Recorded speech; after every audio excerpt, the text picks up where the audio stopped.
lernen und frei einstellen. Das verhält sich dann so ein bisschen wie unser Lehrfaktor.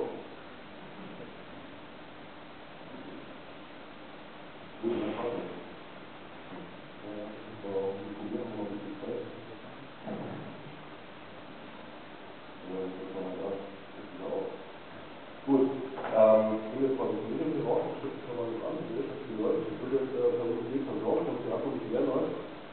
Wie gesagt, der Akku, der wird ja geladen für die Namen, aber wir sehen ja auch nicht. Was man jetzt hier auch noch so sieht in der Kamera, ich weiß nicht, kann man das erkennen? Das ist halt so, der Spiegel kommt nicht. Das sieht man, also die Plexiglas ist halt ganz normal